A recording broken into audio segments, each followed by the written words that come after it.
fairly wet afternoon, we can look to more clouds and up to a 40% chance of scattered showers to leave us with overnight lows in the mid-40s. Tomorrow, cloudy skies and just under a 20% chance of more showers should give us daytime highs in the mid-50s to the low 60s. There is around a 50% chance of more rain returning Saturday morning. Depend on weather every 30 minutes on FM News Talk 103.5 and 96.9 KSRO.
To talk to George Norrie, call the Wildcard line at 818-501-4109. The first-time caller line is 818-501-4721. To talk toll-free from east of the Rockies, call 800-825-5033. From west of the Rockies toll-free, call 800-618-8255. To reach George via Skype, use Skype name George97313.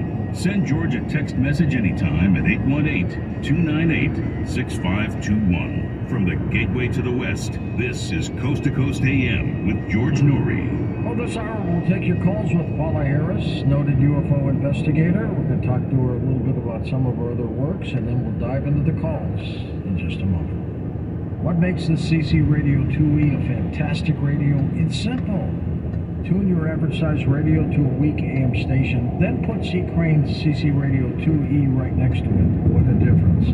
CC Radio 2E is one of the best AM and FM radios made today, and with the 2E, you can hear our show with better clarity as well. The high quality audio from the CC Radio 2E can be adjusted, so it sounds like I'm right next to you in the room.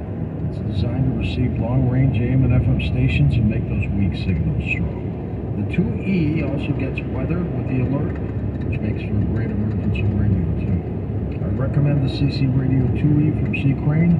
It has the power and strength to bring in the signals better. To order the CC Radio 2E, simply call them at 1-800-522-8863. That's 1-800-522-8863. Visit them online at ccrane.com. Also available on Amazon for quicker shipping, and you can visit C. Crane online and sign up for their C. Crane newsletter to be the first to know about exclusive offers.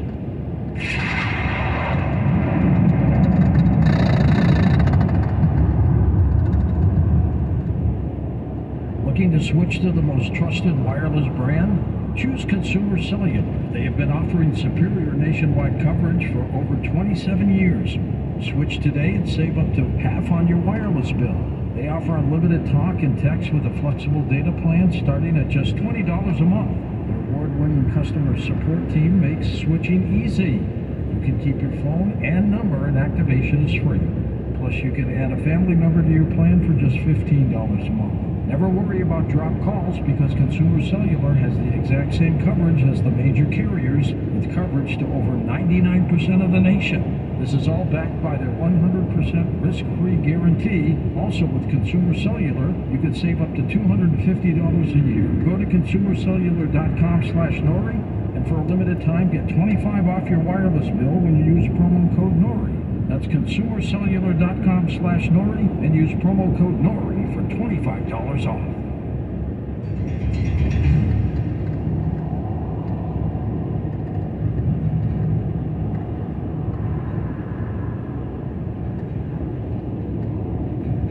And And welcome back to Coast. George Noy here with Paula Harris for taking your calls this hour with Paula. Paula, back in 2018, you wrote a book called Conversations with Colonel Corso about the late Philip Corso. Tell us about that, and that's a great book. You wrote The Day After Roswell with Bill Burns, of course. Yeah, met Colonel Corso by accident or design in Roswell, 1997, and he lost against the book, so he could not speak at conferences in the United States. So we brought him to Italy, and we brought him to Italy twice, and he was able to speak in San Marino, which was an international event, and also in Pescara, and I became his confidant. In fact, he said to me, look, I won't be around very long, so I'm going to tell you as much as I can, and I want you to continue to talk about it. And you've got to understand, at that time, I didn't understand why the secret was secret. I didn't understand. I said, why aren't people talking about this? And then I realized it was about engineering. It was, the military-industrial complex, farmed out. And then I understood, and I had a paper in my pocket all the time. I always do. So I recorded everything he said, and it's in that book. There's nothing in mine. I just asked really good questions. Believable guy. I think he was telling the truth, don't you? Absolutely. Well, yeah. I remember one, and I'm not going to mention his name, when those six researchers went up to him in San Marino and accused him of being a liar, and he turned around to him and he said, "Were you there?" And of course, that's his name. Because the leader said, "Were you there?" And "Were you there?" And I think I'm going to use that, people are clear.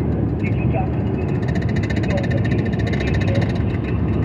Use that to just kind of quiet it. And because, you've got to look at it too. That book costs a lot of money, and I'm going to be honest. When it's a competition among books, people lose their objectivity. Yeah. And some of their ethics too. Yeah, thank you for saying that. Bless you. God bless you. Because the truth of the matter is there is no money in the field. Everything I've done has come out of my pocket. I've never been supported. And my kids are really angry with me. Well, I remember you used to finance your UFO events, Paula. I mean, you didn't make a lot of money on those. You spent a lot out of your own wallet and purse. That was a lot. They're gone. I love many of them. But I was able to bring people from all over the world to those. I introduced Chicago Gonzalez. I introduced people from all over the world. The government said, this conversation was books, book sales, and books, and all this stuff. I don't understand it. I am now giving all my archive and stuff there to Rice University. People want to read all my research, all the audio tapes, everything. It's been shipped to Rice. I will be at Rice University May 11th through 13th. That's where my stuff is going. And I've always looked at it as an academic exercise, not as a media thing or fame and fortune making money. I've lost thousands. And so I'm so happy that Rice University took my archive, Josh Whitley Streeter, they've got some of John Nex, and they have Clifford Stone's files down there. Also, I made sure Clifford went there, and when Clifford died, he called me 2 weeks before he died, and he said, "Come and get this stuff for $24." See, now, for our show, he'd call you 2 weeks after he died. You never know talking from behind the grave. You really do. And you have mentioned a lot of ufologists that have passed on. Are we getting younger people in the field, Paula, who can keep this going? What a great question, George. You're great. No. That's sad. I don't even know what to do about it, but if you can go to Rice University and give a few lectures, maybe somebody down there, students that are serious, who don't want to become movie stars, but some of the that are serious will lock on to us, and Willie, me, Jacques, just Well, the students' archives are there too. And I'm thinking to myself, that was my dream anyway. I wanted it all to go to a university. That was my dream come true. The only young one out there that I know of is John Greenwald. Oh, he's amazing. With his black ball. He's got it in his 20s, but we need people. I'm willing to work with young people if they want to do field research, but unfortunately it's got to come out of their own pocket, you know. It costs money. I mean, every time I went down to New Mexico with $800 bill, you could rent a car to stay in a hotel. In Latin America, it's even worse. So I'm speaking in Mexico City, July 1st and 2nd. So I'm really excited about that. And maybe some young people, young people in Latin America are following my work, and they're in their 20s.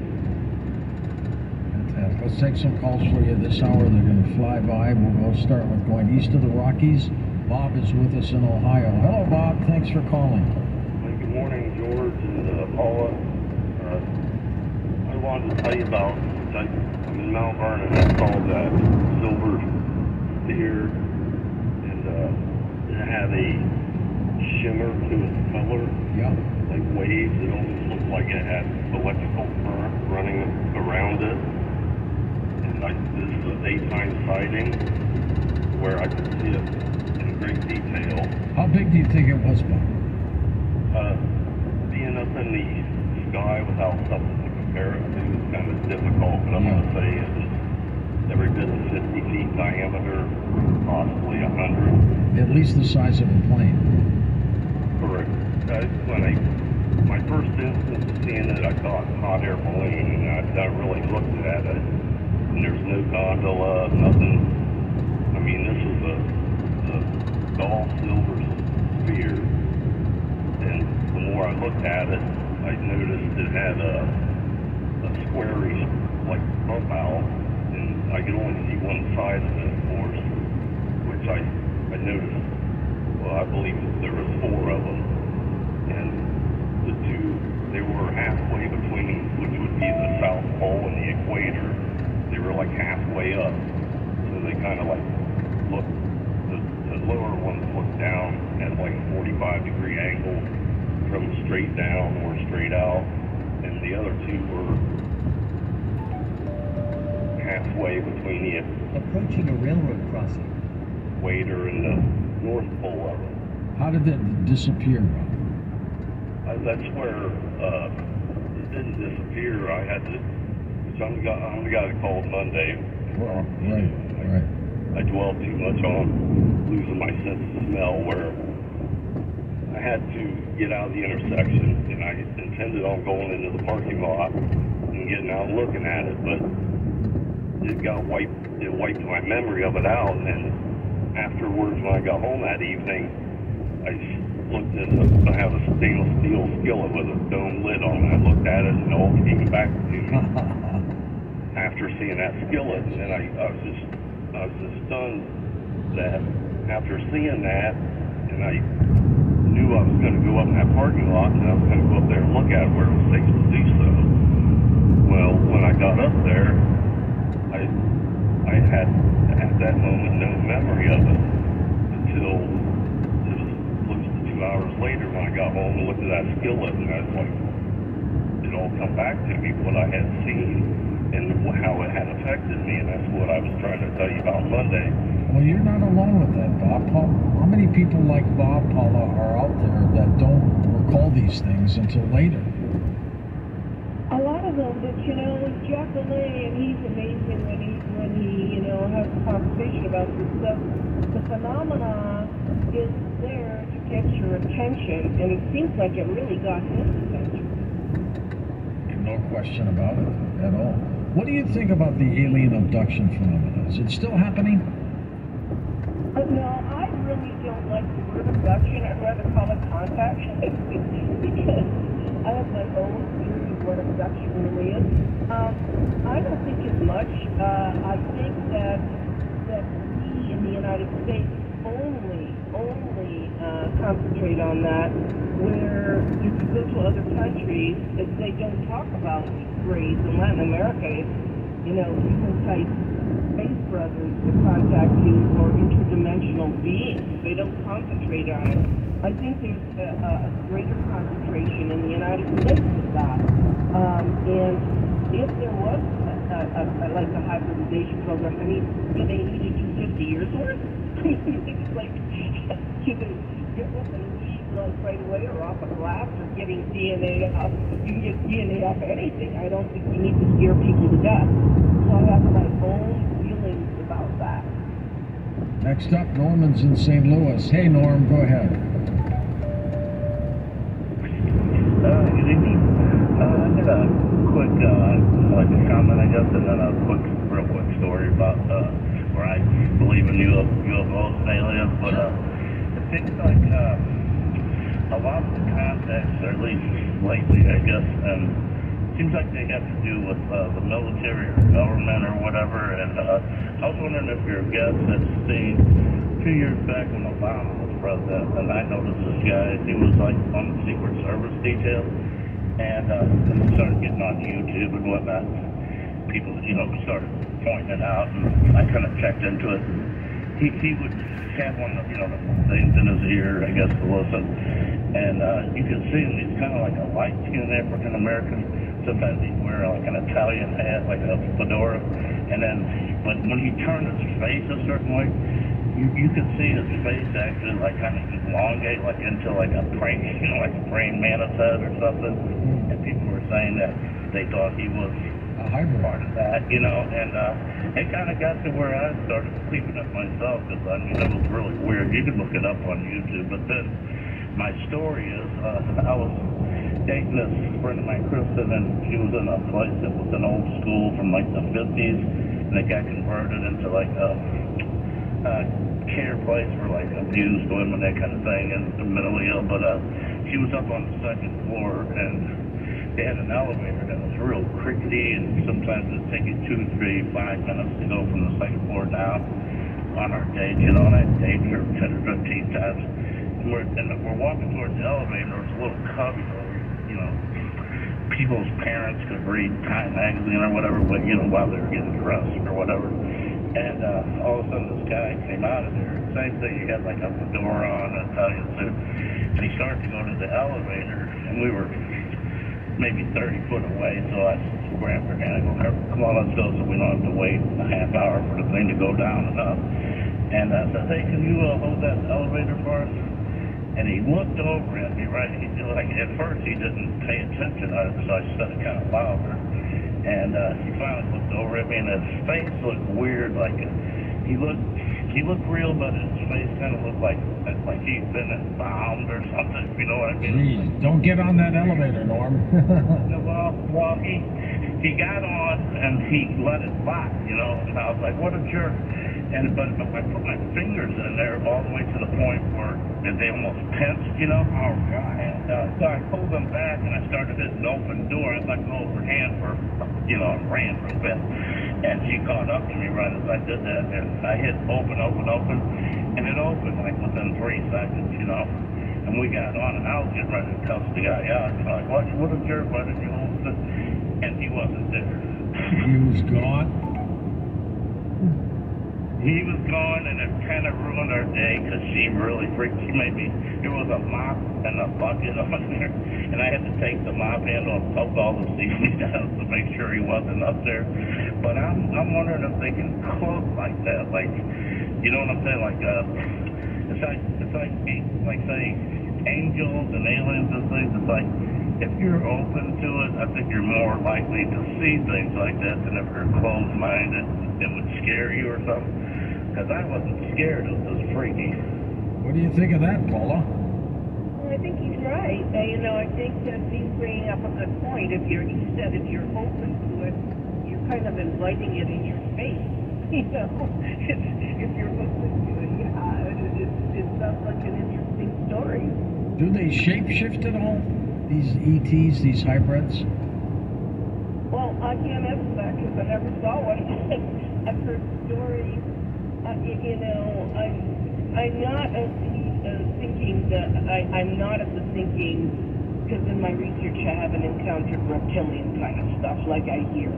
Because, that's an archetype that's a religious archetype also. And I did interview David Icke. He's in the book. Yeah. So people want to hear what David Icke has to say.